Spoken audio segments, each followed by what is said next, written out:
The bench was cold when Isaiah Caldwell sat down on it, that particular cold of wrought iron that has been in the shade all night and hasn't yet decided whether the morning deserves its warmth, and he settled into it the way he settled into most things, without hurry, without announcement, with the kind of stillness that people noticed and couldn't quite name.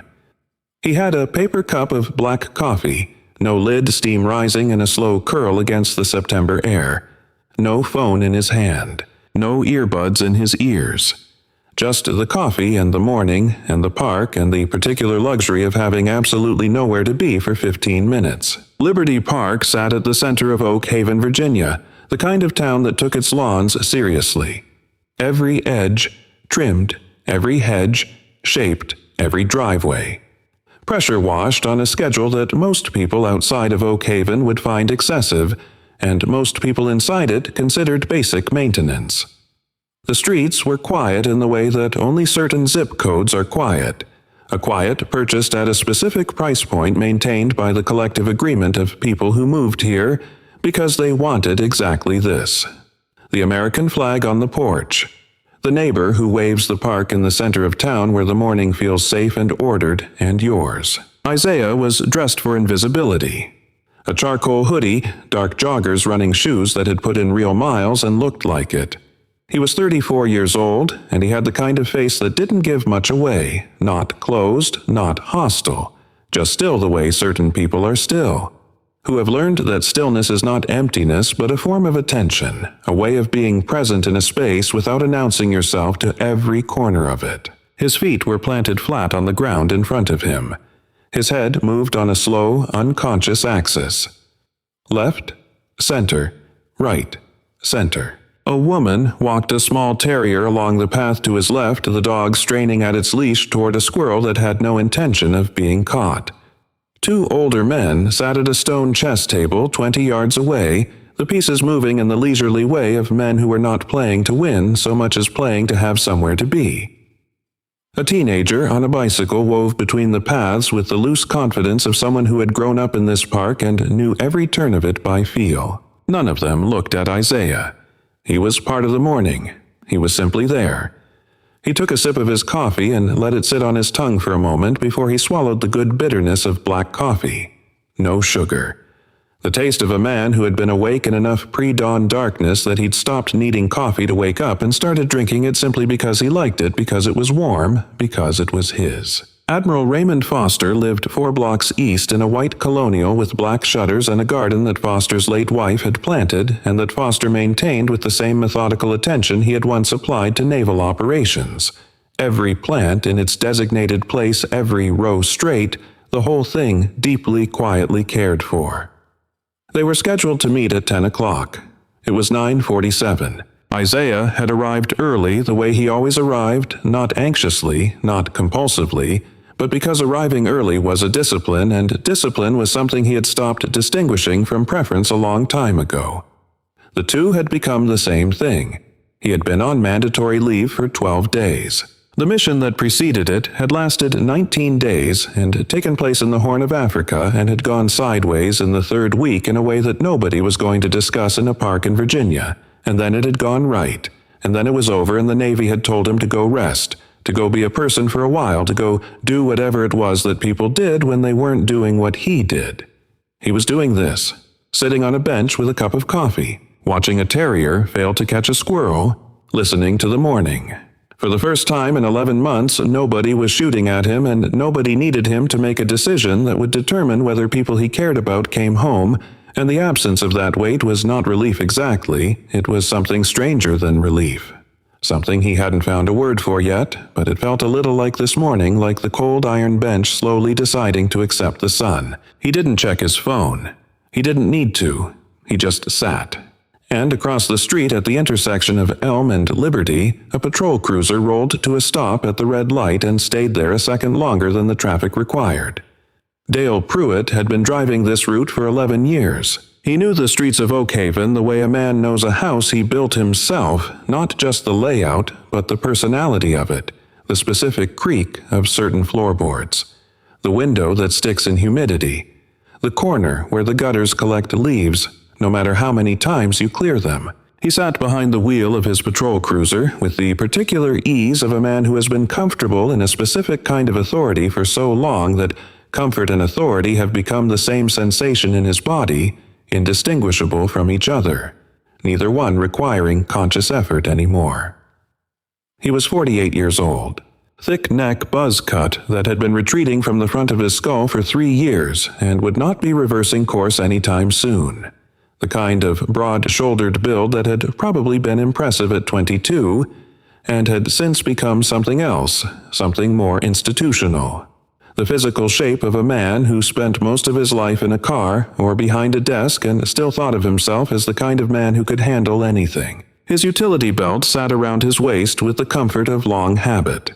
His hand rested near the radio with the ease of a man who had rested his hand in exactly that spot 10,000 times. He scanned the park the way he scanned it every morning, not alertly, not urgently, but with the proprietary sweep of a man inventorying what belongs to him.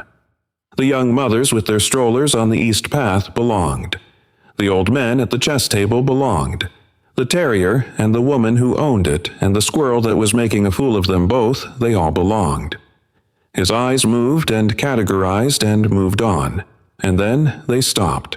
The man on the bench registered in Pruitt's awareness not as a threat, not at first, not exactly, but as something that the word wrong could describe, except that if Pruitt had been pressed in that moment to explain what was wrong about a man sitting on a bench with a cup of coffee, he would not have been able to say, because the honest answer was not an answer he had ever been asked to speak aloud.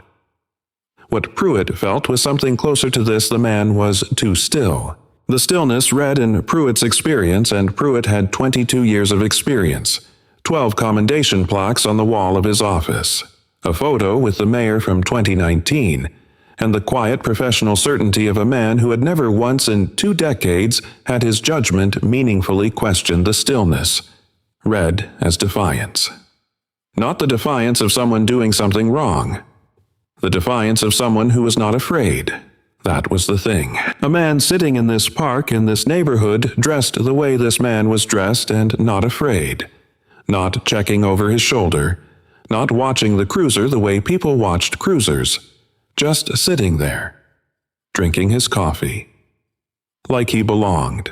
Pruitt had kept this town clean for 11 years, and cleanliness in his understanding of the word had always had a specific definition that he had never articulated and never needed to, because the people around him had always shared it, had validated it every day through their nods and their silence and their willingness to let him do his job without asking too many questions about how he did it. The light turned green. He did not accelerate. He reached down and clicked on his turn signal. Unhurried, deliberate, and pulled the cruiser up to the curb at the park entrance, the engine idling with a low, heavy sound. He sat there for a moment, looking. Then he opened the door.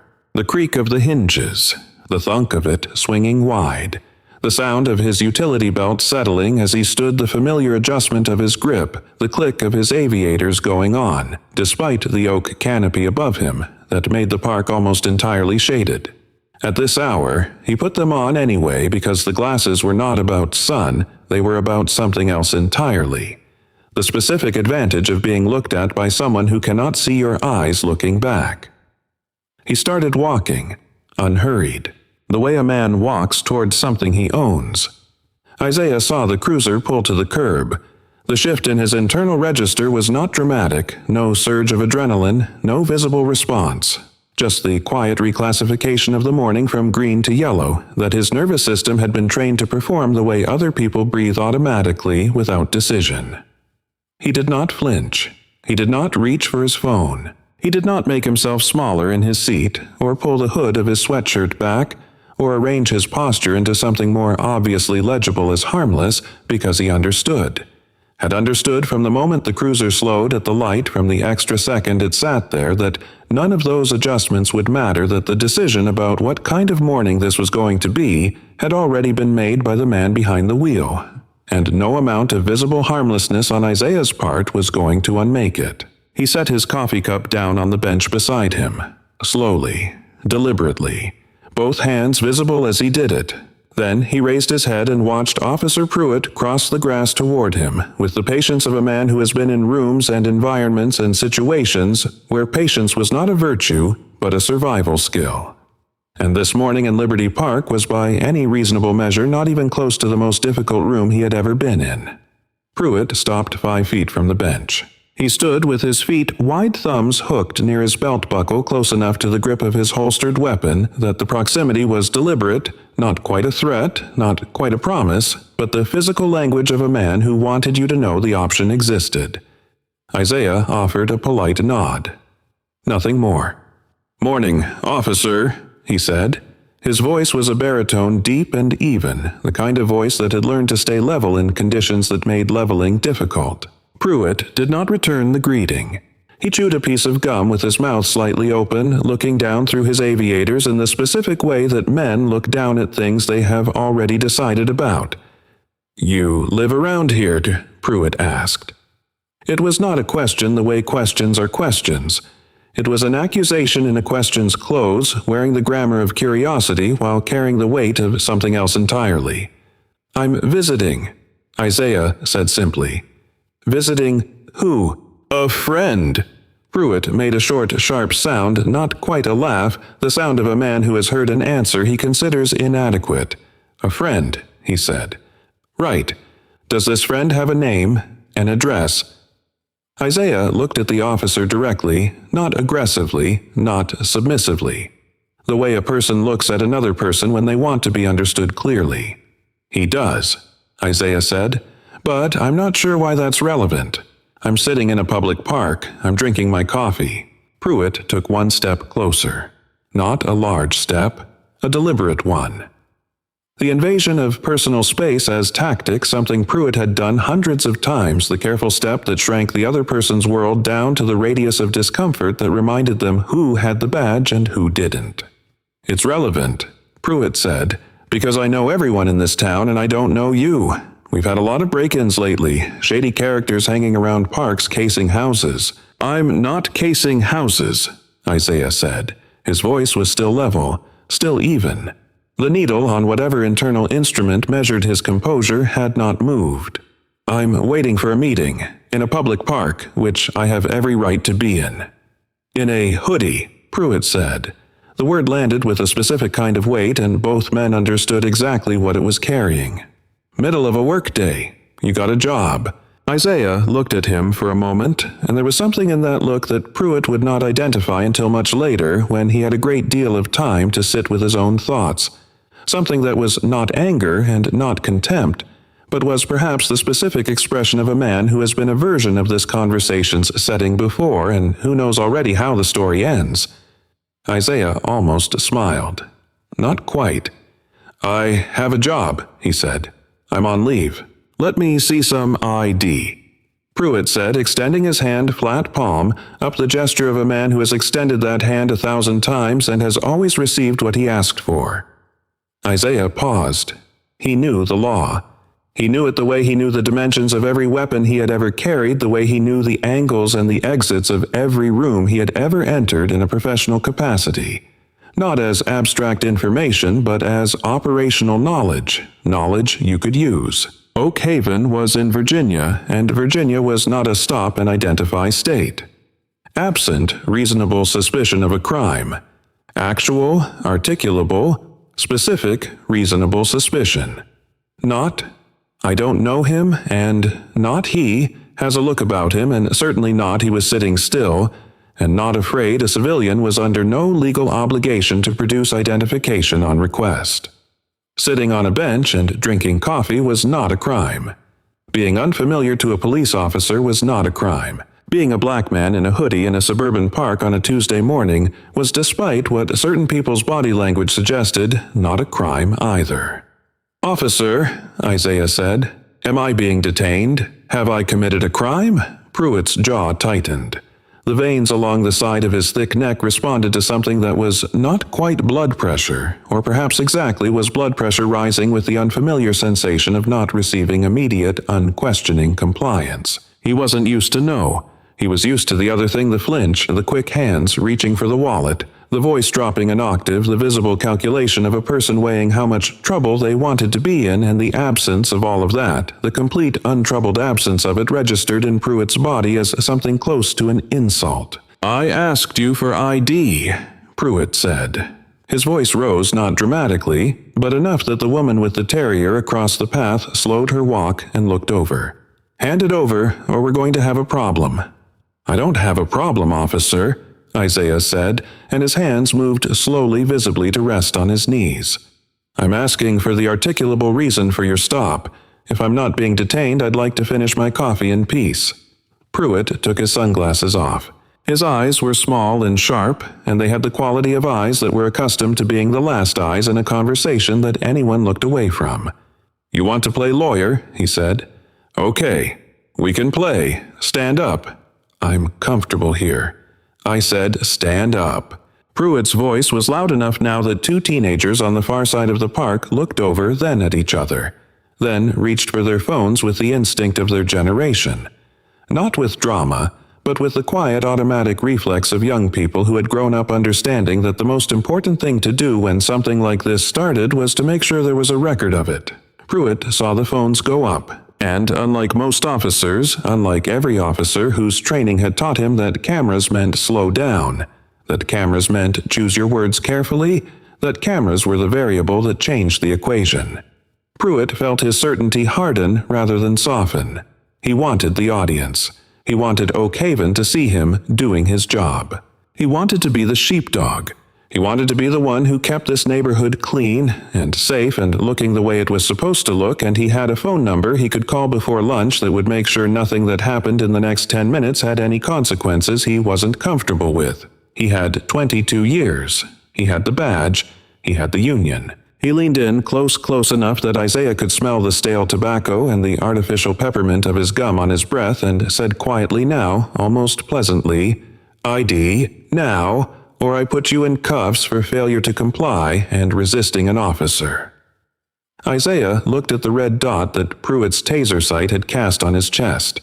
He looked at the trembling certainty in Pruitt's eyes. And he made a decision. Not the decision Pruitt expected. Not the decision that would have ended the morning quickly and without paperwork. But the decision that men like Isaiah make when they understand that the quick ending is not actually an ending at all.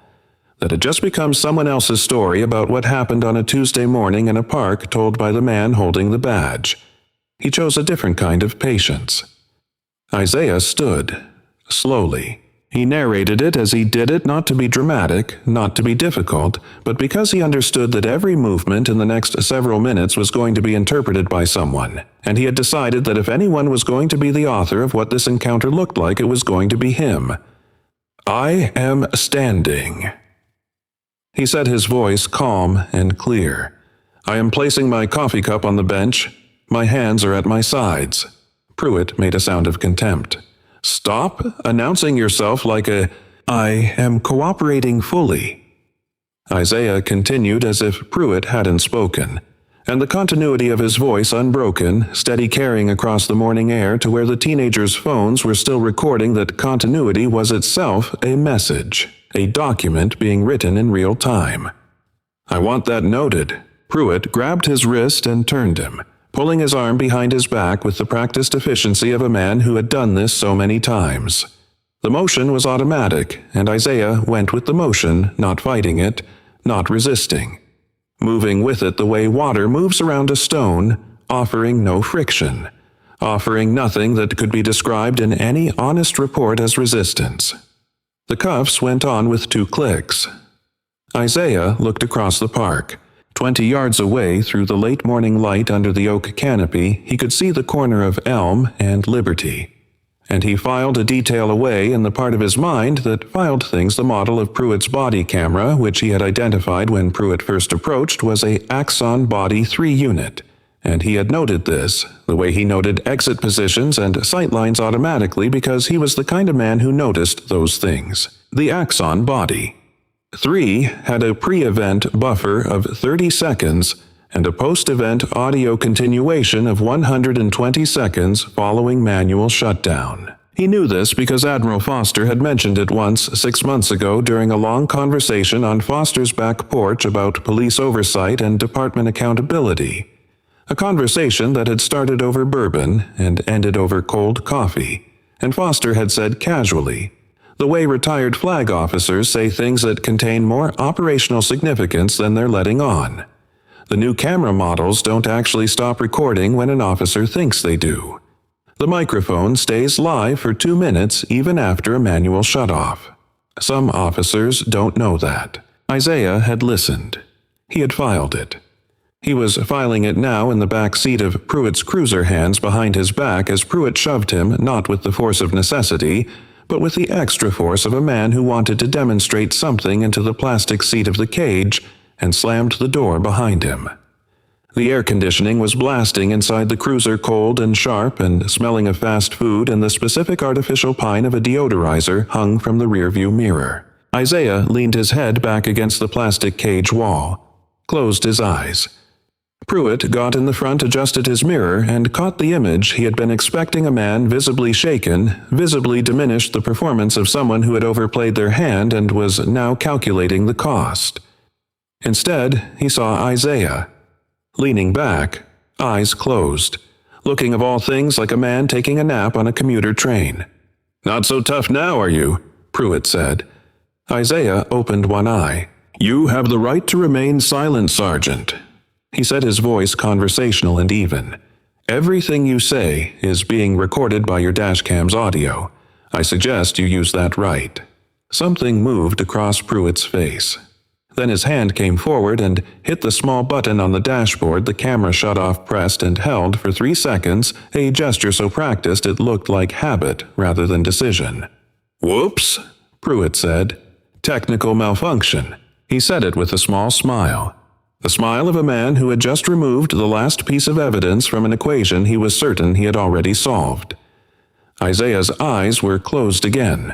His voice came from the same place it always came from, low, even unhurried. "That," he said, "is a felony. Tampering with evidence. United States Code Title 18. Pruitt laughed. Short, dismissive. "My word against yours," he said, pulling into the Oak Haven PD parking lot. "And I've got the badge." The garage door rolled down behind them. The artificial light of the precinct replaced the morning. And in the park on the bench where Isaiah had been sitting, his paper cup of black coffee was still there, steam no longer rising. Growing cold in the September air, and across the park, 2 teenagers were already uploading a 4-minute video to the internet, not knowing what it would become, only knowing that something had happened that needed to be seen. The Oak Haven Police Department's interior had the specific personality of a building that had been built for function and had never been given the budget to become anything else. Cinder block walls painted a shade of institutional beige that might have been chosen by someone who had been told to pick the color, least likely to make anyone feel anything. Linoleum floors that held the smell of industrial cleaner.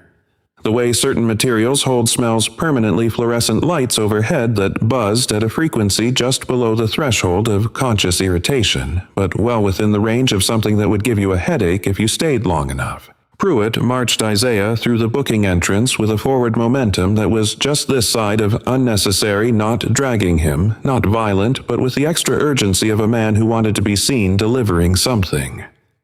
Officer Dennis Grimes looked up from the desk.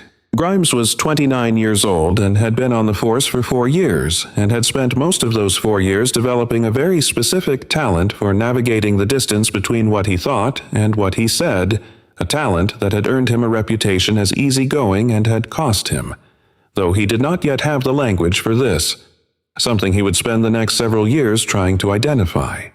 "What do we have here, Rick?" Grimes asked. "Got a big fish," Pruitt said, and he tossed Isaiah's wallet onto the booking counter with the small, satisfied sound of a man placing a trophy. "Claims he's military. Resisted arrest. Tried to break my wrist." Grimes picked up the wallet. He opened it. He found the ID. It was a Department of Defense Common Access card, the kind of ID that certain people in certain occupations carried, laminated and official and very, very specific about who it belonged to and what that person's rank was. Grimes read it once. Then he read it again. Then he looked at Isaiah standing there with his hands cuffed behind his back, his expression arranged in the settled, patient way of a man who is waiting for a process to complete. The way you wait for a bureaucratic form to be processed, not the way you wait when you're afraid. And then Grimes looked back at the card and then at Pruitt. "Rick," he said, and something in his voice was careful in the way that certain words are careful when the person speaking them is aware that the next few seconds are going to determine whether they look back on this moment as the time they said something or the time they said nothing. "This is a DoD Common Access card.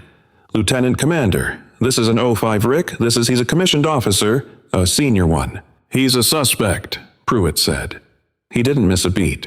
He was already moving toward the holding cell, already certain, already somewhere past the point where incoming information was being processed rather than managed. "Book him.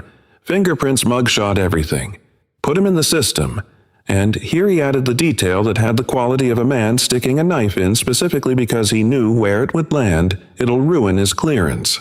The booking process unfolded with the mechanical efficiency of routine. They took Isaiah's shoelaces, they took his belt, they patted him down. Isaiah stood through all of it with the particular quality of a man who has been through situations that made this look like a waiting room.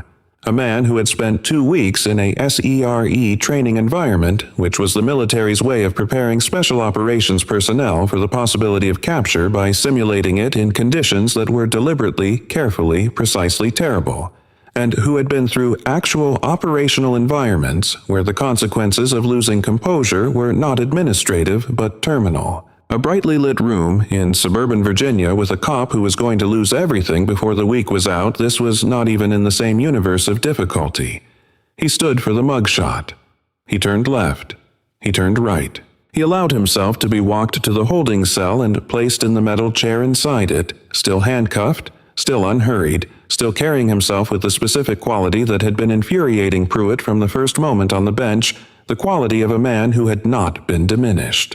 Pruitt left him there handcuffed and sat down outside the cell with his report form and a pen, and he began writing with the focused energy of a man who was not transcribing what had happened but composing what he needed to have happened, the two activities being in Pruitt's professional experience entirely interchangeable. Suspect assumed an aggressive stance. Suspect verbalized threats. Officer feared for his safety. Suspect lunged forward. He whistled while he wrote, something tuneless and content. Grimes at his desk across the room said nothing, but he did not look away. And he was not listening to the whistling. He was watching the number in the corner of his phone screen, a video he'd just found uploaded 30 minutes ago from a Liberty Park account he'd never heard of, climb from 4,000 views to 18,000 views in the time it took Pruitt to write one paragraph of his report. Grimes watched the number. He did not move. He did not speak, but the calculation happening behind his eyes, the weighing of social cost against moral cost, the arithmetic of a man who has not yet decided what kind of person he is going to be, but who is running out of time to avoid deciding that calculation was visible, if you knew where to look. Admiral Raymond Foster had arrived at the corner of Elm and Liberty at 9:58 in the morning, 2 minutes ahead of schedule, because arriving ahead of schedule was one of those habits that 25 years of naval command burned so deeply into a man that it stopped being a habit and became part of the operating system. And he had seen the last 60 seconds of the confrontation from the sidewalk, the cuffs going on. Isaiah being walked to the cruiser. Pruitt's performance for the small crowd that had gathered, and he had watched it with the expression of a man who is assessing a situation rather than reacting to one. He had a cane. He used it the way he used it, not leaning on it heavily, not making theater of it, just carrying it the same way he had carried rank insignia for most of his adult life as something that was part of him now, without requiring comment. He watched the cruiser pull away. Then he stood on the sidewalk for a moment, just a moment, and he reached into his jacket pocket and took out his phone. He did not call the Oak Haven mayor, whose number he did have and who would have answered. He did not call the local police chief, though he had met Chief Okafor twice at civic functions, and thought well of him.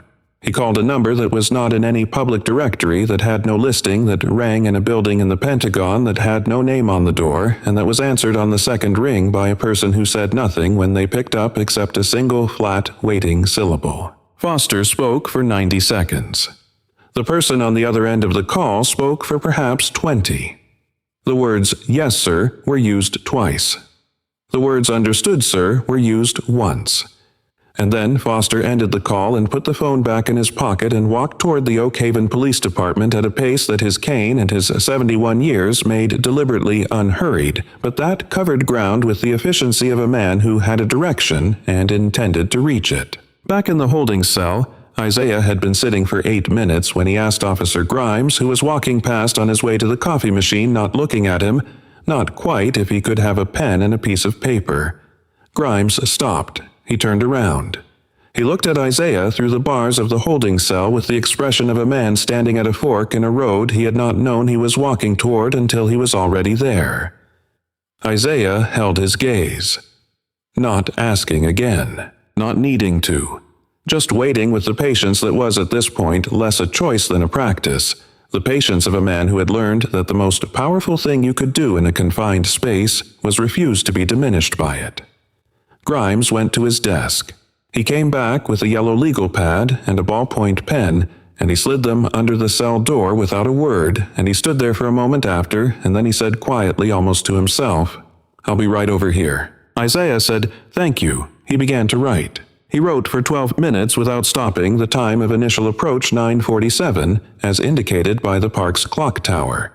The specific words Pruitt had used in sequence. The badge number he had memorized on first sight.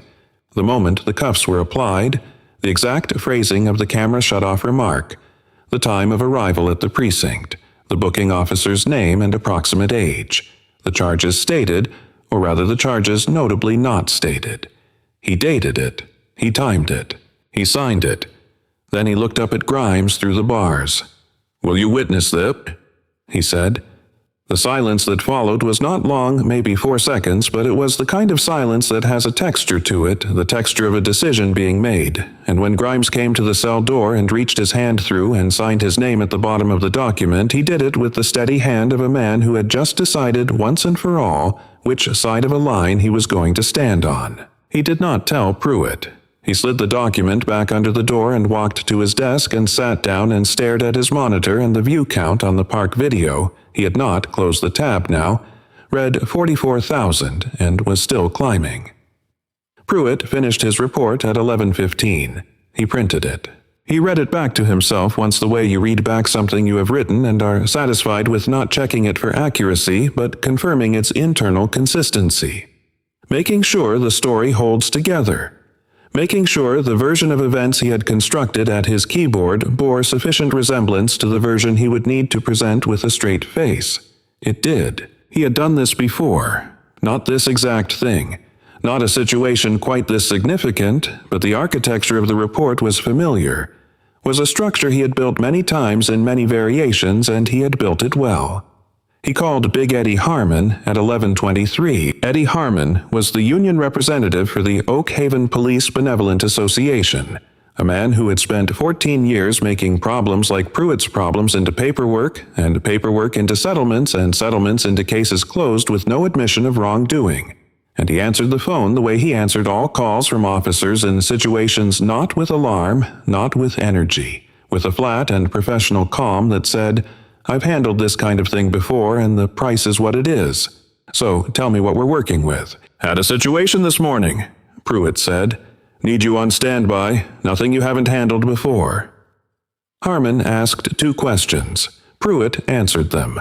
Harmon said he'd clear his afternoon. And Pruitt hung up with the settled feeling of a man who has made an unpleasant call and can now put the unpleasantness in someone else's hands and go back to his day. He poured himself a coffee from the break room machine, the burnt, thin coffee that institutional coffee machines make, the kind that's been sitting in the carafe since 6 a.m.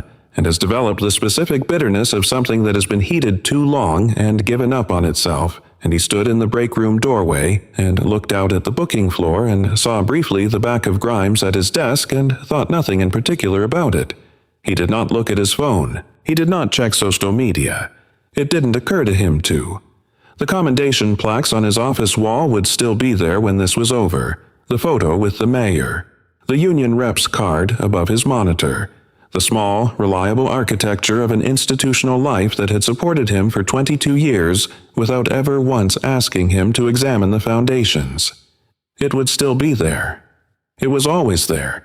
It was the only place he had ever lived. Across the booking floor at his desk, Grimes was watching his phone screen with a very different expression. The video now... A poor head was an 112,000.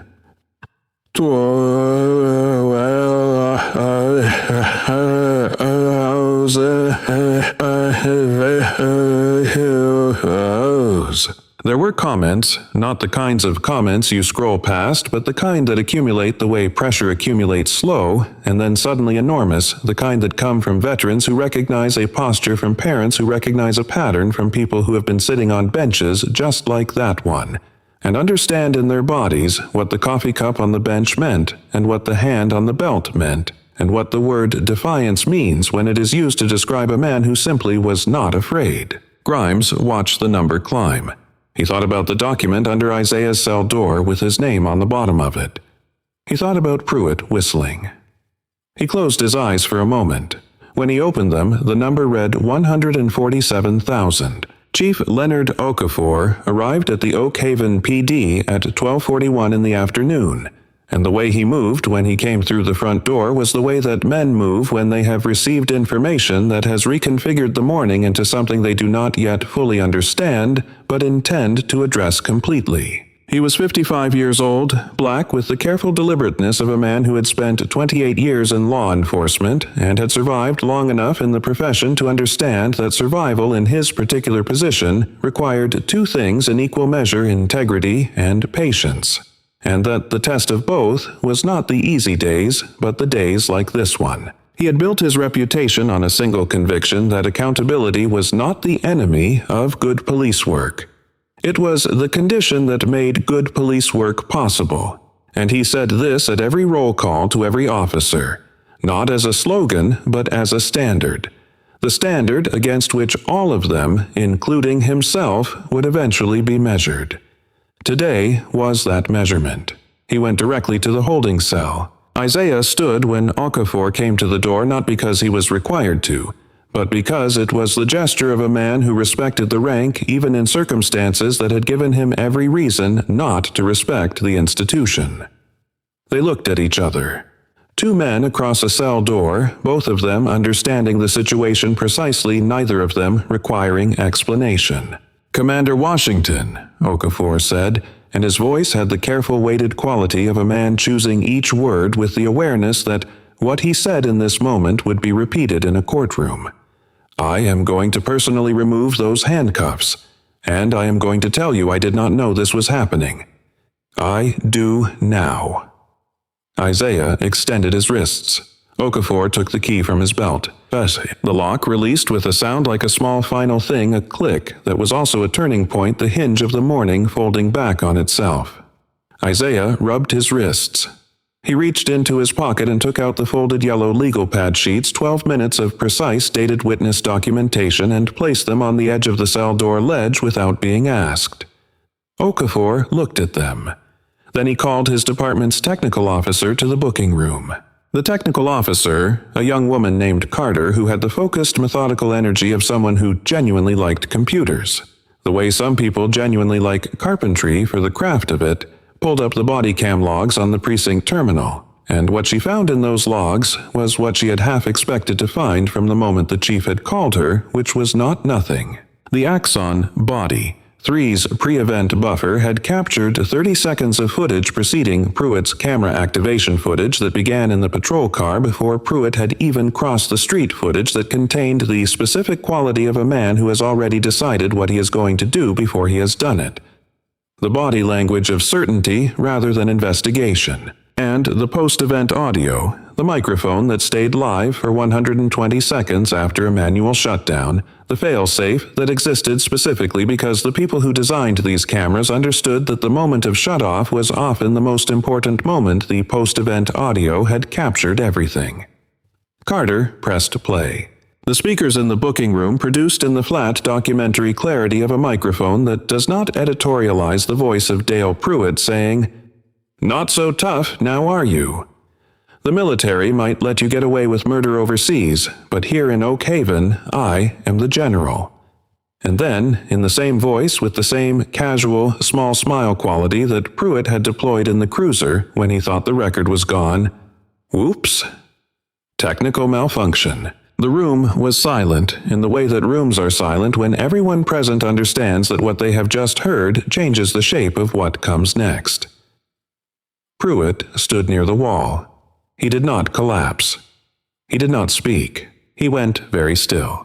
The stillness of a man from whom something structural has been removed the way a building goes still for a moment before the section that has been load-bearing comes down. And he looked at the speaker with the expression of a man who had spent 22 years believing that the record would always be the record he wrote, and who was now for the first time confronted with the existence of a record he had not written. Okafor looked at Pruitt for a long time. Then he said 2 sentences. And everyone in the room, Grimes included, standing near his desk with his hands at his sides and his face arranged in the specific expression of a man who has just been shown that the decision he made earlier in the afternoon was the right one. Everyone in the room understood that when those 2 sentences were done, so was Dale Pruitt's 22 years.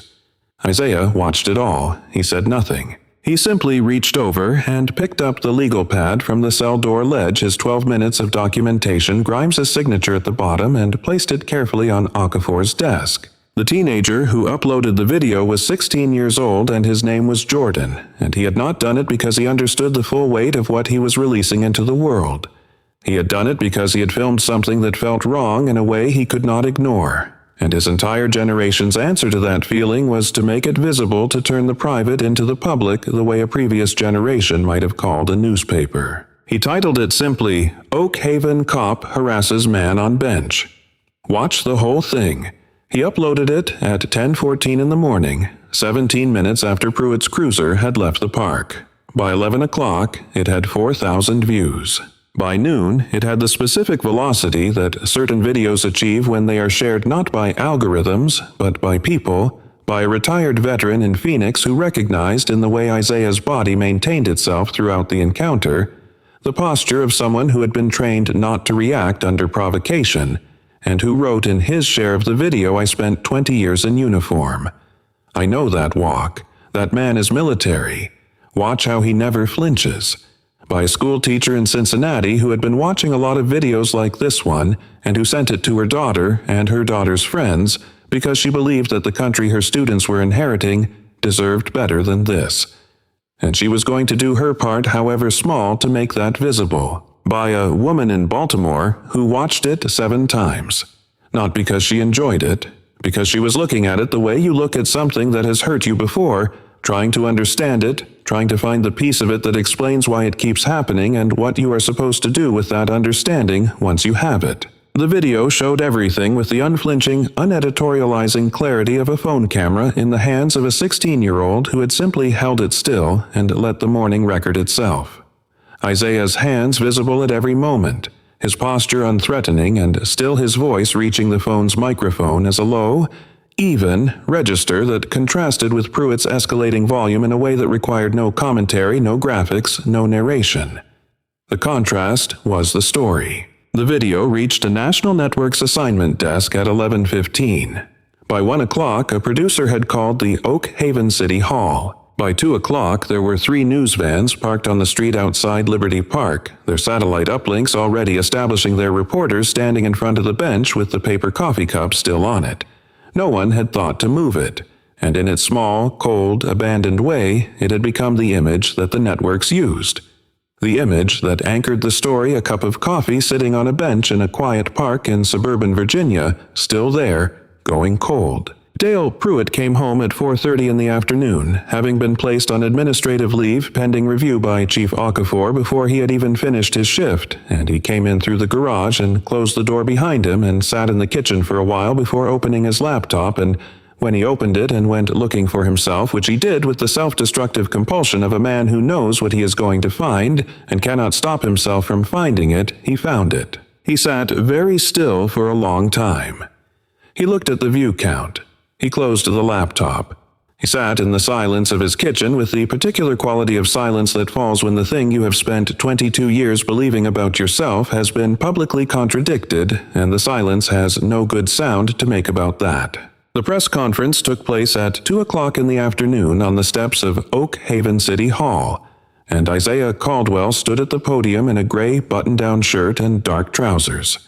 No uniform, no ribbons, no insignia of any kind, because he had thought about the choice carefully, and had decided that the choice mattered, that appearing in uniform would make this about what he was professionally, and he needed it to be about what he was as a person, needed it to be about what every person on a bench with a coffee cup had a right to expect from a morning in a public park. Admiral Foster stood behind him and slightly to his left, leaning on his cane, dressed in civilian clothes, present with the specific weight of a man whose presence in a room changes the room's understanding of what is at stake without a single word being required to explain it. Claudia Haynes stood at the microphone first. She was 52 years old and had been a civil rights attorney for 24 years and had the particular quality of a person who has been in enough rooms where powerful people said things that weren't true, that she had stopped being interested in drama and had become exclusively interested in precision. Precise language, precise facts, the precise articulation of what had happened and what it meant under the law.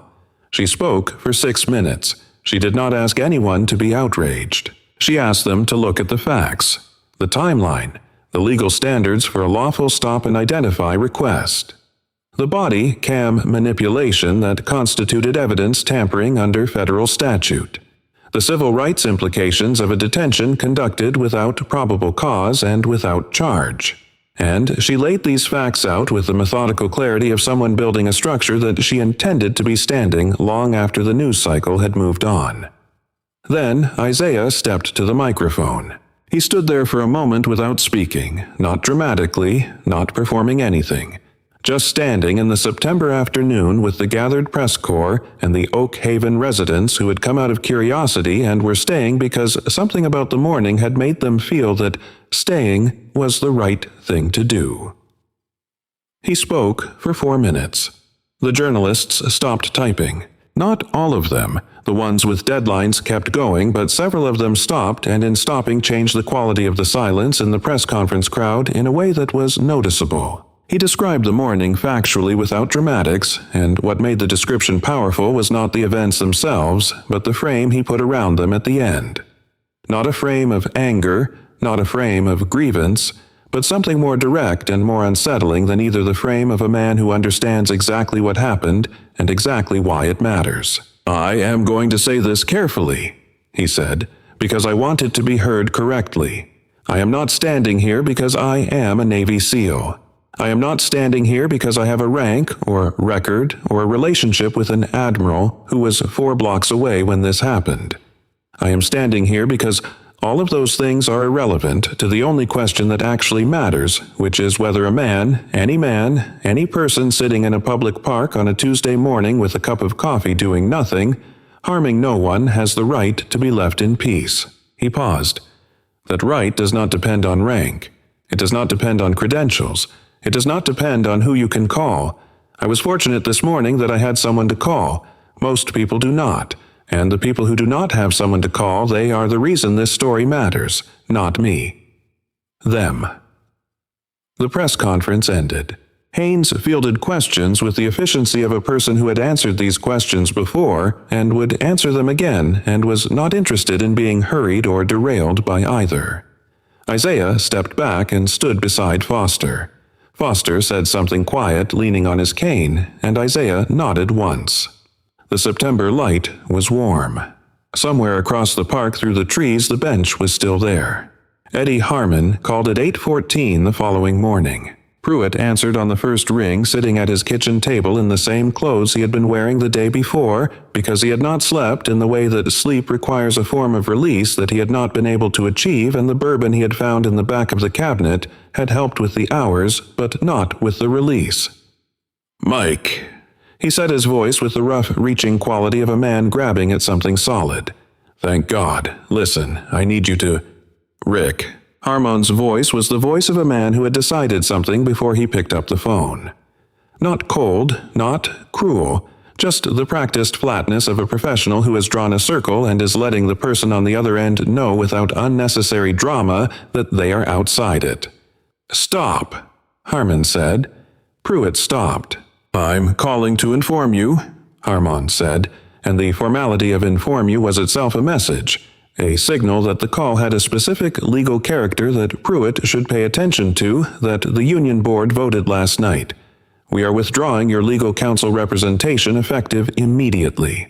The silence that followed was the silence of a man processing information that is true, and that he had not prepared for that his entire understanding of the world had told him was not going to happen, that 22 years of dues paid and backs covered and mutual protection had promised him would never happen. "You," Pruitt started. "You can't. I've paid my dues. You have to. We defend officers who act within the scope of their duties, Rick." Harmon said it without heat, without satisfaction, the way you state a rule to someone who violated it. "We reviewed the body cam logs, the audio, we looked at the incident report, and we looked at what the camera recorded before you turned it off and after you turned it off. That was not police work. That was something else." He was a suspect. He was a man on a bench, Harmon said, and for just one moment the professional flatness slipped, and underneath it was something that sounded almost like anger. The anger of a man who had spent 14 years cleaning up other people's messes and had finally met a mess that could not be cleaned. "He was drinking coffee, Rick. He had both hands visible the entire time. He didn't touch you. He asked a legal question about the basis for his detention, and you escalated because he didn't respond the way you expected him to." Pruitt's grip on the phone was the grip of a man holding something that was already gone. "The National Fraternal Order of Police issued a statement this morning," Harmon continued, and each item he listed fell into the call like something dropped from a height. "Disavowing your conduct. The governor's office called Oak Haven PD and used the words stain on the badge. The video has 14 million views as of this morning. We are not spending $1 of the pension fund on your defense. I suggest you find a private attorney." A long, specific silence. "Eddie," Pruitt said, and the name came out differently smaller without the assumption that had been living inside everything else he had said, the assumption that had been with him so long he had stopped knowing it was an assumption and had started thinking it was just the truth about how the world worked. "Please." "Don't come to the lodge, Rick," Harmon said. "You aren't welcome." The line went dead. Pruitt sat with the phone in his hand for a long time, listening to the silence of a house that had already the day before been emptied of the people who made it a home. And he thought about the union rep's card that had been pinned above his desk monitor for 11 years, and he thought about the commendation plaques on his wall, and he thought about a paper cup of black coffee sitting on a park bench, going cold. He pulled up the website of a private attorney. He looked at the retainer fees.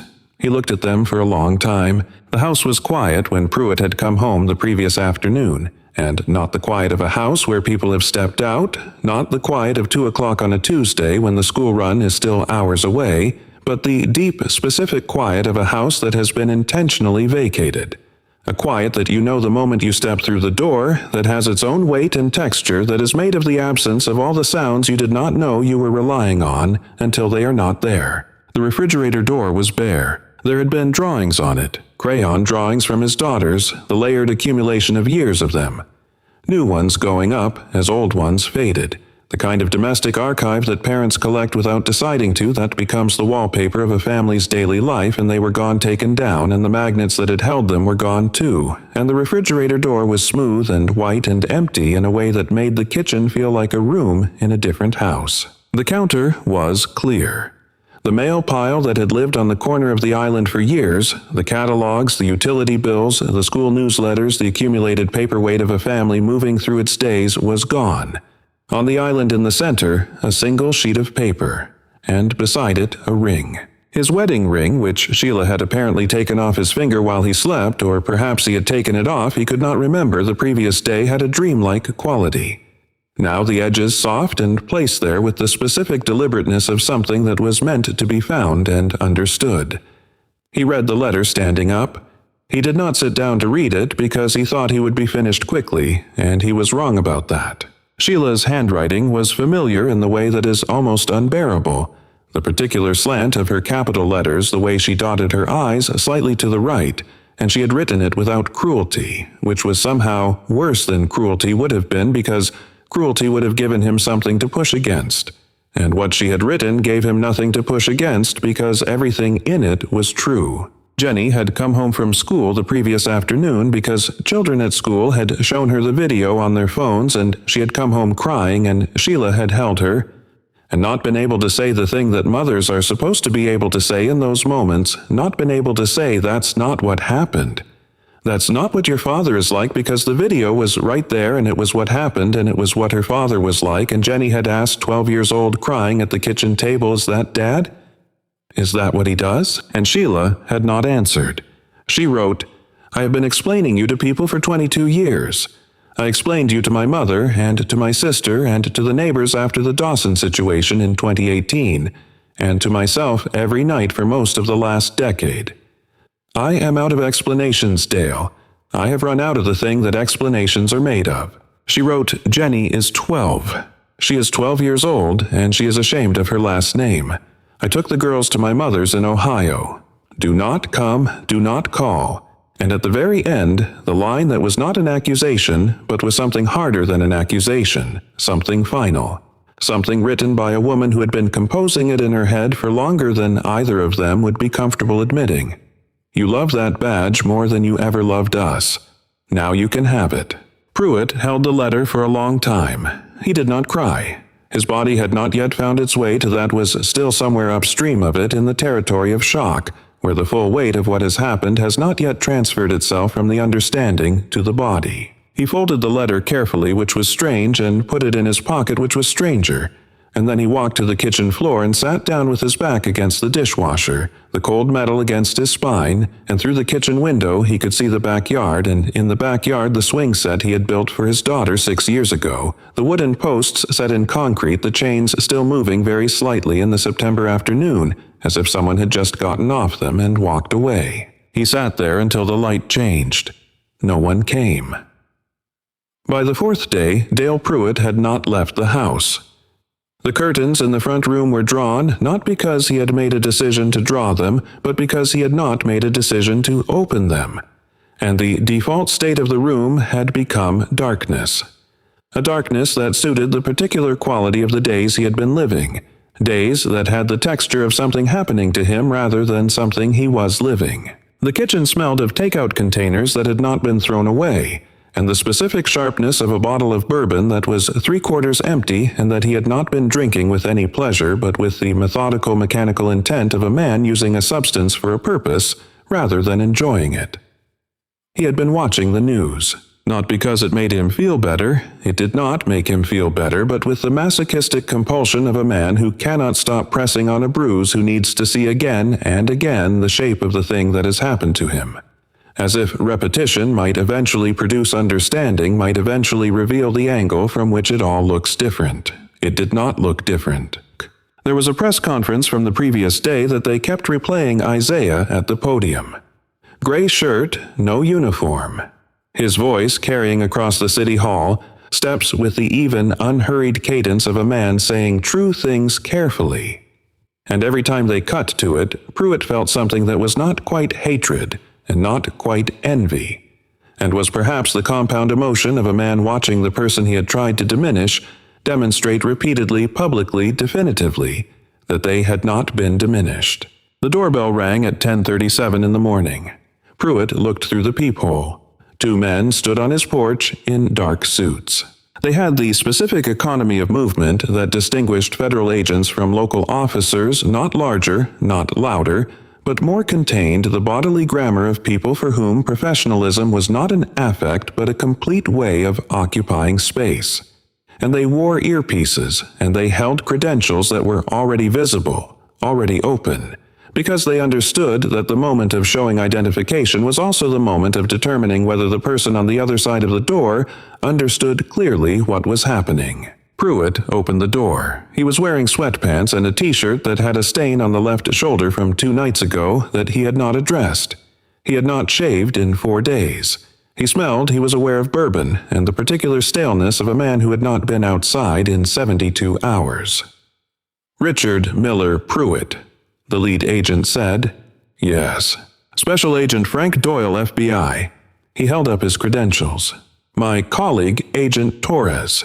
You are being charged under federal statute with deprivation of rights under color of law, obstruction of justice, and tampering with evidence in a matter under federal jurisdiction. I am required to inform you of these charges at this time. You have the right to remain silent. You have the right to an attorney. Do you understand these rights?" Pruitt's mouth was dry.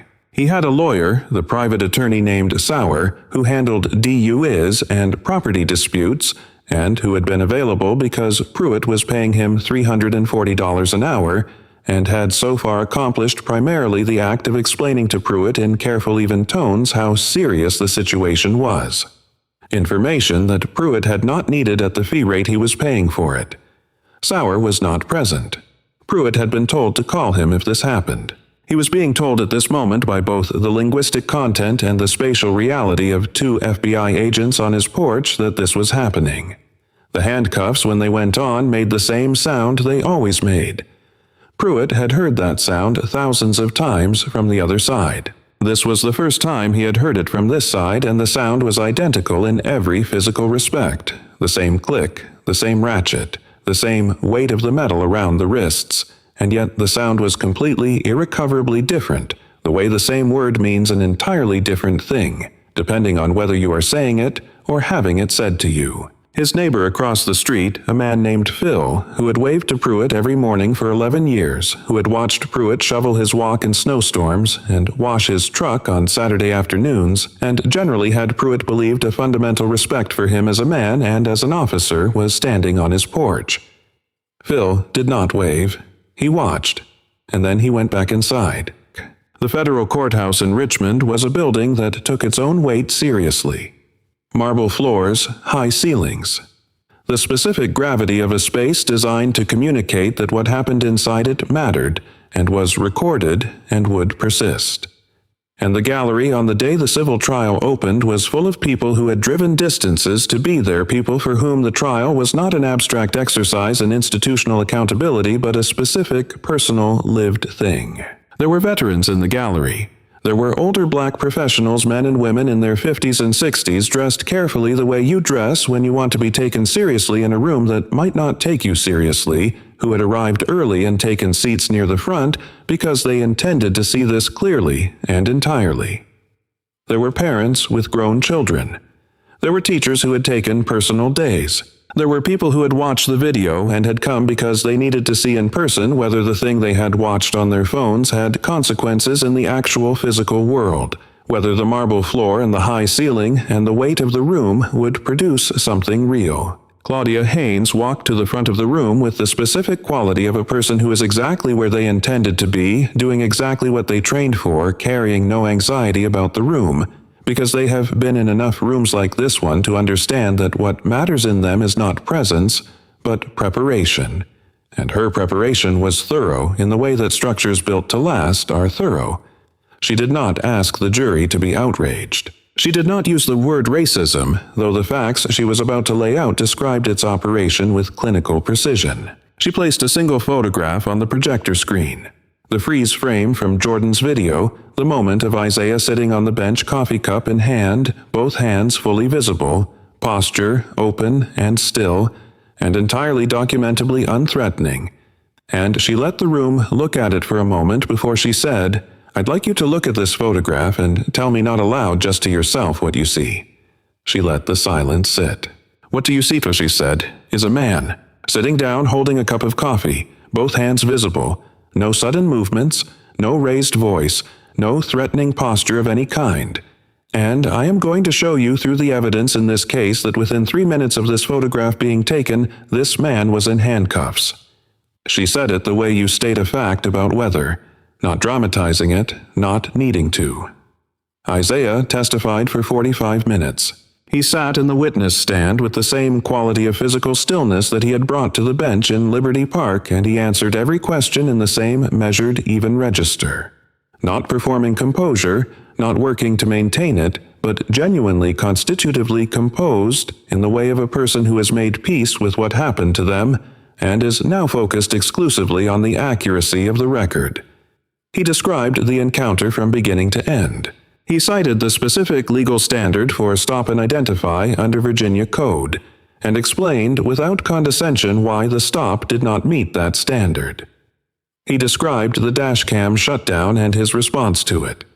He was asked at one point why he had not simply shown his military ID and ended the encounter. He looked at the attorney who had asked the question and then at the jury, and then he said it the way he had said everything clearly without heat, as if the sentence had been waiting inside him for a long time and had finally found the right room to be said in. "Because I should not have had to," he said. "No one should have to produce credentials to prove that they belong somewhere they have every legal right to be. I am a Navy SEAL, but that is not the reason I was entitled to sit on that bench undisturbed. The reason is that I am a person, and in this country that is supposed to be enough." The gallery was quiet for 3 seconds. It is worth noting that 3 seconds of genuine silence in a crowded courtroom is a significant span of time. The technical expert who took the stand for the prosecution in the criminal trial was a forensic audio specialist from the FBI's Digital Evidence Unit, a man named Agent Thorne who had been doing this work for 16 years, and who brought to the witness stand the specific authority of someone who deals exclusively in what is true as opposed to what is argued. He was not dramatic. He was precise in the way that carpenters are precise about wood, not because precision is a performance, but because imprecision in his field was the thing that let liars walk free, and he was not interested in that outcome. Haynes walked him through the technical architecture of the Axon Body 3 camera unit, its pre-event buffer, its standard video capture, and the post-event audio continuation protocol that activated automatically upon manual shutdown as a mechanism to prevent exactly the kind of evidence destruction that Pruitt had attempted in the back of his own cruiser. Thorne explained it in the language of a high school teacher explaining a principle, not simplifying it dishonestly but translating it into terms that a room full of people who had not spent their careers in forensic audio could follow accurately. "The camera that Sergeant Pruitt turned off," Thorne said, "did not stop recording when he pressed the button. The video feed was terminated, but the microphone, which is a separate system with its own buffer, continued to capture audio for 120 seconds following the shutdown. This is a feature, not a flaw. It was designed by people who understood that the most important moment in many police encounters is often the moment immediately following a camera being turned off." Haynes said, "And did you recover audio from that period?" "We did." "Please play Exhibit G for the jury." The courtroom went silent. Then, the speakers produced sound the flat documentary quality of a microphone that had no opinion about what it was recording, and the first thing the room heard was the sound of Pruitt's breathing heavy and self-satisfied, and the slam of a car door, and the hiss of air conditioning, and then the voice unmistakably. Pruitt's voice, unhurried and certain in the way of a man who believed he was alone with his thoughts. "Not so tough now, are you? The military might let you get away with murder overseas, but here in Oak Haven, I am the general." A pause. Then, whoops. Technical malfunction, no video, no case. And then, a quiet, almost amused sound. The particular self-congratulation of a man who believed that the conversation he was having with himself in a moving vehicle was not being heard by anyone else, would never be heard by anyone else, was just a moment of private satisfaction at having removed the last obstacle between himself and an uncontested version of events. The jury did not move. Several of them looked at Pruitt at the defense table, and what they found there was a man who had gone very still in the specific way of someone who has heard something that cannot be unheard, that cannot be argued with, that does not require a translation or an interpretation, because it is in the most basic and definitive sense exactly what it sounds like. His attorney, Sauer beside him, wrote nothing on his legal pad. He had nothing to write. Thorne was asked one more question, whether the manual shutdown could have been accidental, whether a 3-second button press could have been inadvertent. Thorne looked at the jury the way a carpenter looks at a crooked wall. The Axon Body 3 requires a deliberate sustained 3-second press to initiate manual shutdown, he said. It is specifically designed to prevent accidental shutdown. The sequence is intentional, and the logs show no system anomaly, no error, state, no malfunction of any kind preceding the shutdown. The camera worked exactly as designed. The shutdown was a choice. A choice? The word sat in the room like something with mass. Pruitt stared at the table. He did not look up for a long time. When Dale Pruitt took the stand in his own defense, he did so with the appearance of a man who had been coached extensively and had absorbed very little of the coaching. The posture was calculated, the expression arranged into something meant to read as humility.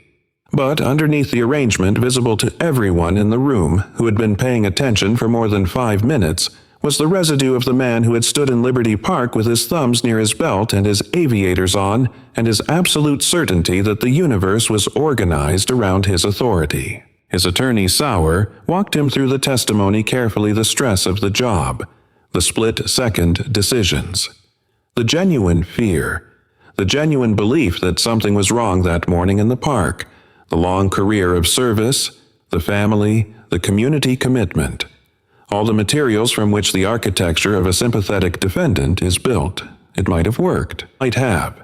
In a different case. In a different room.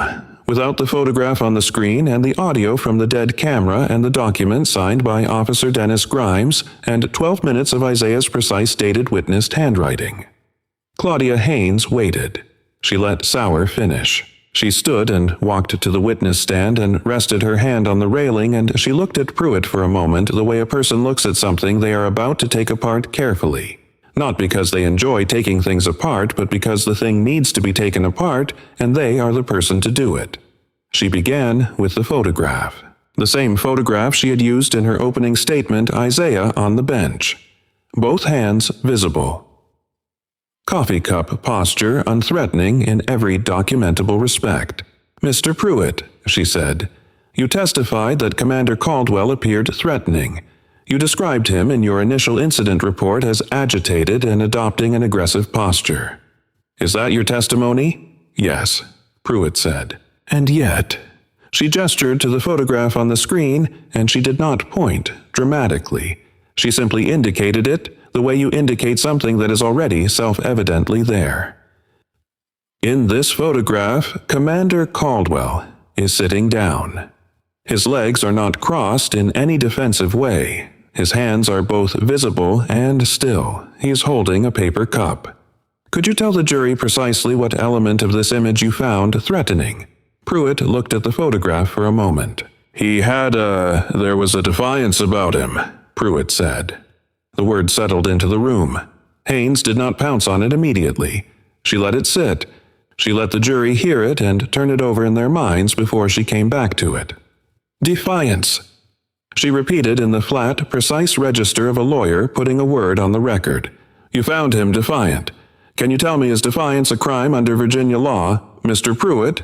"No, but..." "Is confidence a crime? Is the expectation of being treated with basic dignity by a law enforcement officer a criminal act?" He refused to identify himself. "Which is his legal right," Haynes said, and for the first time there was an edge in her voice. Not heat, but the specific edge of someone who is not going to allow a false premise to be established in the record. "You know that. You took the oath. You went through the academy. You have 22 years of experience with the Fourth Amendment. You know that in the Commonwealth of Virginia, absent reasonable, articulable suspicion of a crime, a citizen is not required to provide identification to a police officer upon request. Don't you?" Pruitt's jaw tightened. The same jaw, the same tightening, the same physical response that everyone in the room who had watched the Liberty Park video recognized from the moment on the bench when Isaiah had asked, "Am I being detained?" "I had reasonable suspicion," Pruitt said. "A man was sitting on a bench," Haynes said, "in a public park, in the middle of the morning, drinking coffee." "What specific articulable behavior did you observe that constituted reasonable suspicion of a crime?" Pruitt's mouth opened. His lips arranged themselves around a sentence that did not come, and in the silence of that non-sentence the jury heard what Pruitt was unable to say, which was that there had been no specific articulable behavior, that there had been no crime, and no credible suspicion of one, that What there had been was a man on a bench who did not look in Pruitt's operational understanding of the word like he belonged there, and that this understanding was not and had never been a legal basis for a stop. Haynes watched him for a moment. Then Pruitt's composure. The coached, arranged composure of a man who had been told not to lose his temper on the stand, cracked not with violence, but with the specific, slow loss of structural integrity that had been visible throughout his testimony to anyone paying close enough attention. And he leaned forward in the witness chair and said loudly the way he had been told not to speak with the recovered certainty of the man from the park. "I am the law on that street. When I say jump, people jump.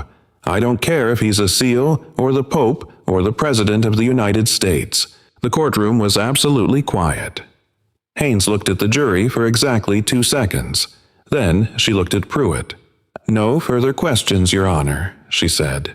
She walked back to her table and sat down without looking at him again.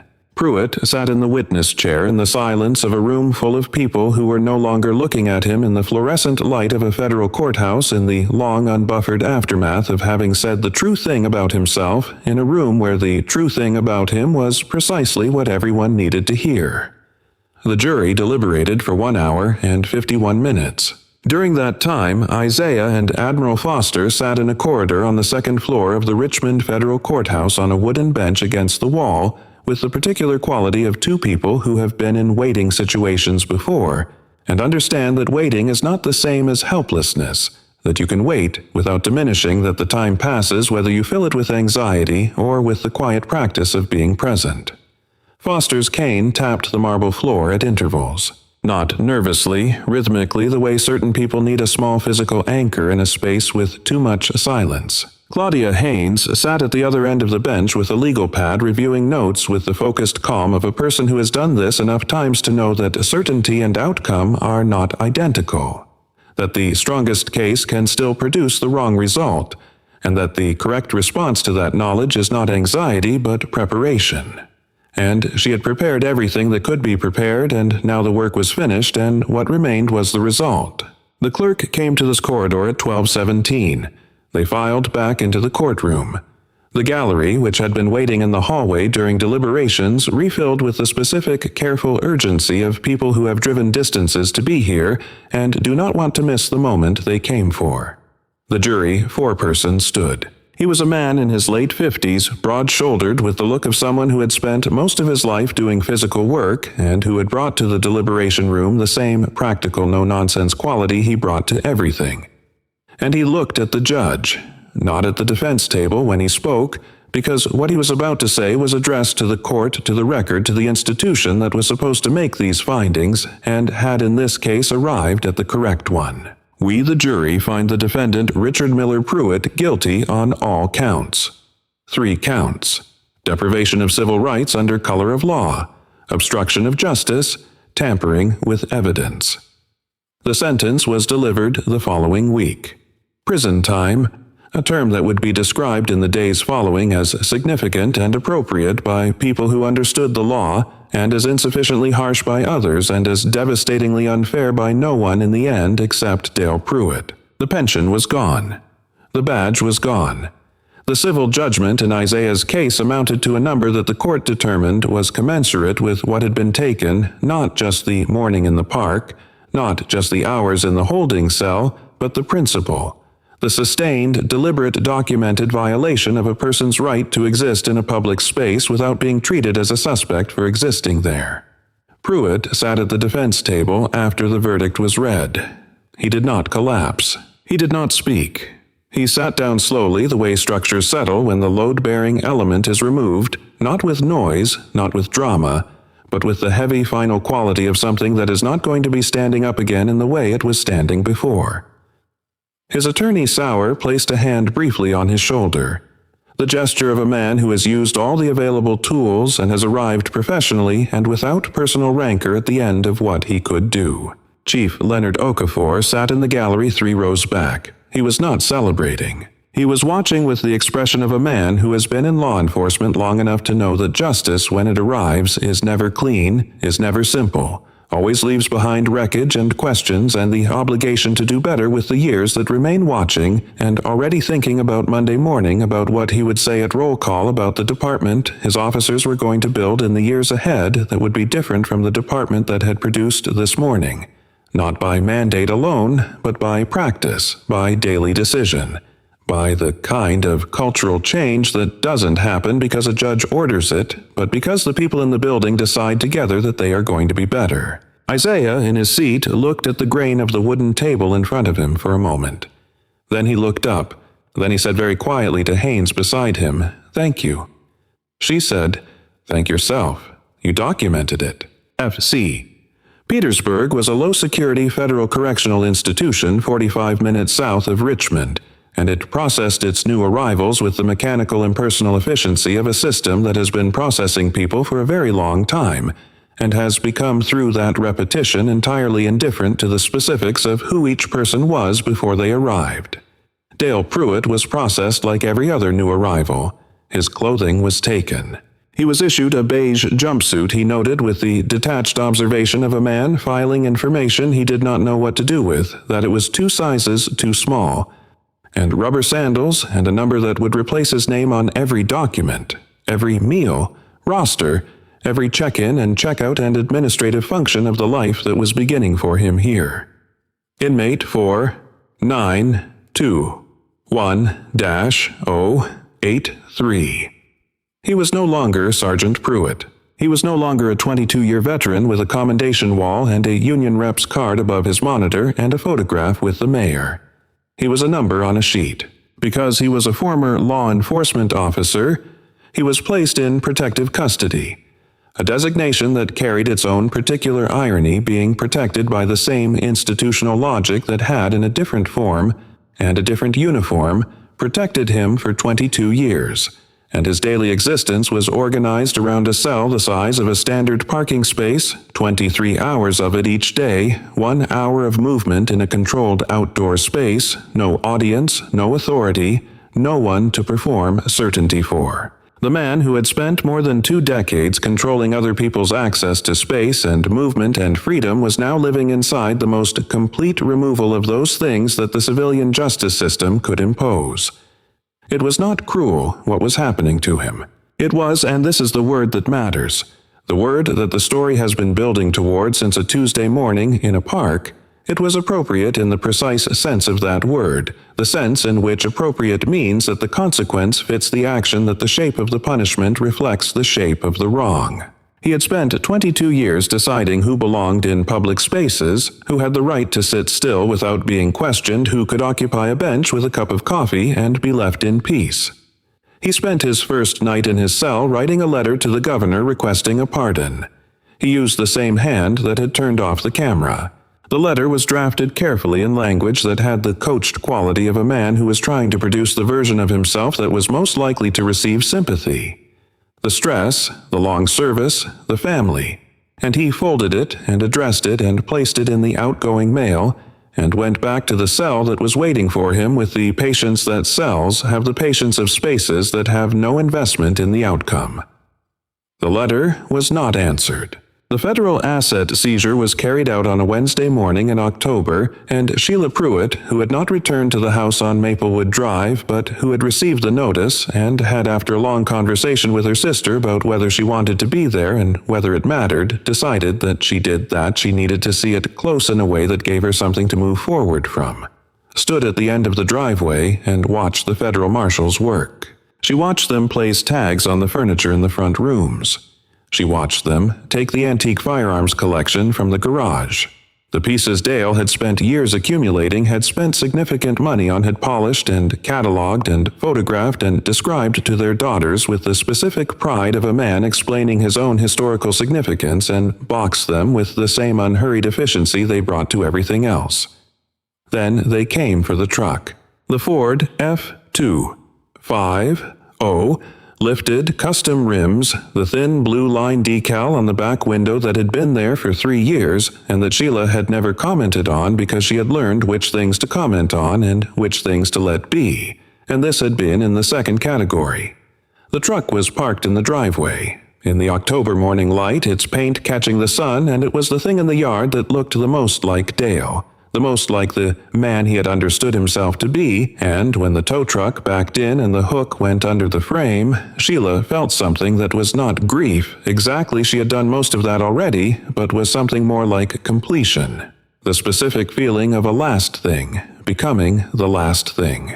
The truck was sold at federal auction. The proceeds, under the terms of the civil judgment, the terms that Claudia Haynes had argued for and that the court had accepted, went to a fund administered by Isaiah Caldwell. The man whose piece had been taken on a Tuesday morning in a park now held by operation of law, the proceeds from the sale of the truck that had carried the man who took it. There was something in this that was not revenge. Revenge is about the taker, is about what the taker feels, but was instead something closer to the feeling of a thing returning to the place where it belongs. A correction being made by the slow machinery of accountability. The kind that works not through speed or spectacle, but through the patient incremental application of consequence to cause. 6 months after the verdict on a Saturday morning in April that had the specific quality of early spring in Virginia, the air still cool, but carrying in it faintly the first real warmth of the year and the dogwoods beginning, Isaiah Caldwell stood at the entrance of the Nathan Caldwell Community Center in downtown Oak Haven and watched children come through the doors. The building had been a warehouse once used for storage by a distributing company that had moved operations south in 2019, and it had sat empty for 4 years, with the particular blankness of a large space waiting to become something. And it had become this, a boxing gym with a real ring and real bags and a coach named Marcus who had grown up in Oak Haven and had driven back from 2 states away when he heard what the center was going to be. A computer lab with the 20 stations and a high school partnership that was already in its 2nd month. A library stocked with books chosen by the community members who had been asked what they wished they had been able to read when they were young. And one room that was not a gym or a lab or a library, but something rarer. A room dedicated to what the founders called practical civics, not the textbook kind. Not the kind where you memorize the 3 branches of government and forget them before summer, but the kind that tells you what to do when a police officer approaches you. What you are legally required to do and what you are not. What your rights are in specific and concrete terms, and what you can do when those rights have been violated. The room had been Isaiah's specific insistence.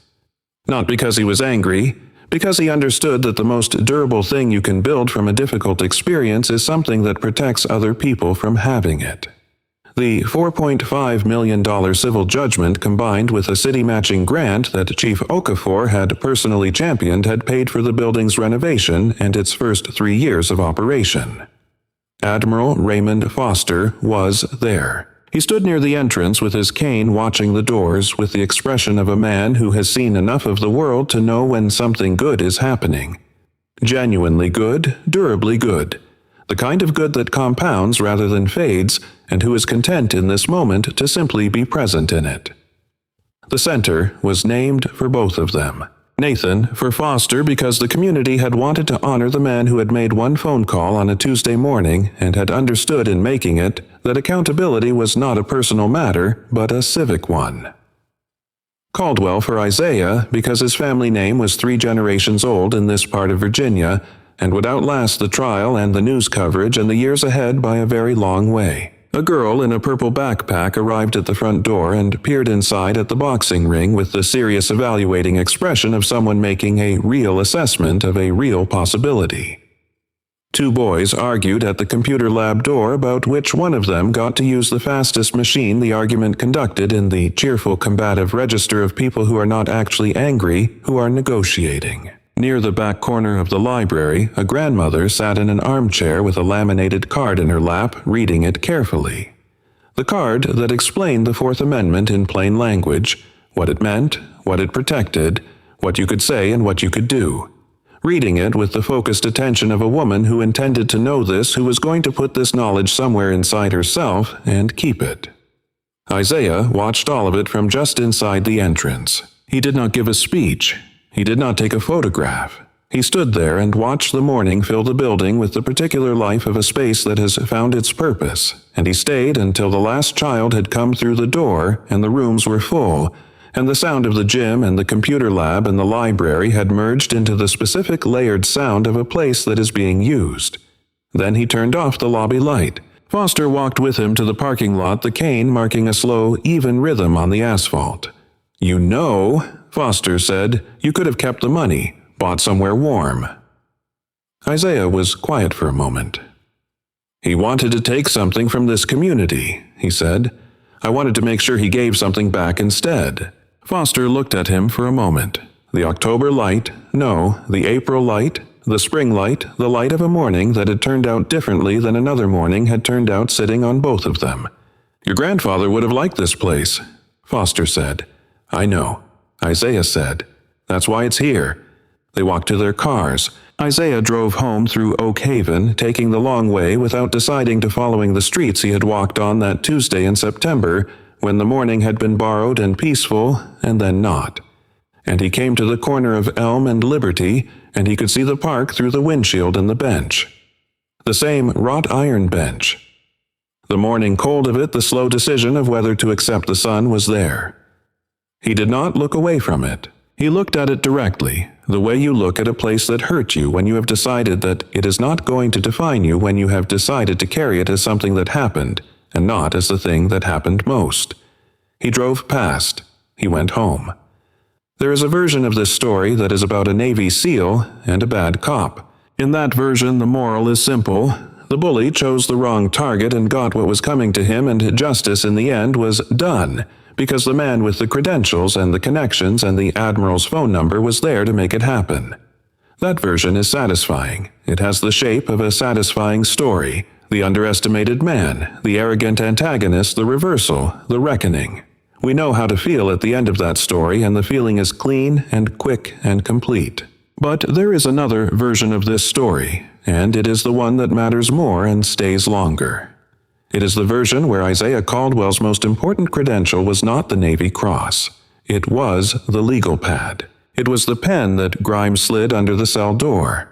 It was the 12 minutes of careful dated witness documentation, the time written down the words, written down the badge number memorized, and recorded the request for a witness made quietly and received. It was the knowledge that in a stop-and-identify state a citizen can ask, "Am I being detained?" and that question is not defiance, it is citizenship. Most people who sit on benches in public parks on Tuesday mornings do not have an admiral 4 blocks away. Most people do not have a Claudia Haynes. Most people have what Isaiah had before any of those things became relevant, the knowledge of their rights, the discipline to invoke them calmly, and the understanding that documentation is not paranoia, it is protection. That is what this story is actually about.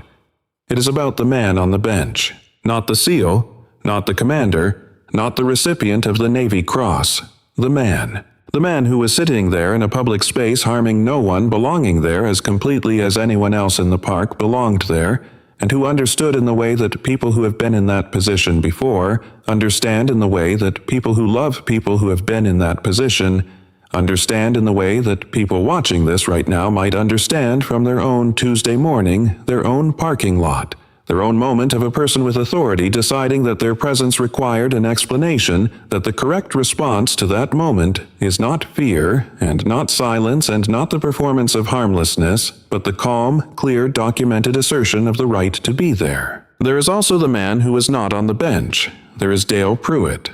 And the hardest part of this story, the part that requires more from us than righteous anger, is the part where we acknowledge that Dale Pruitt was not born a monster.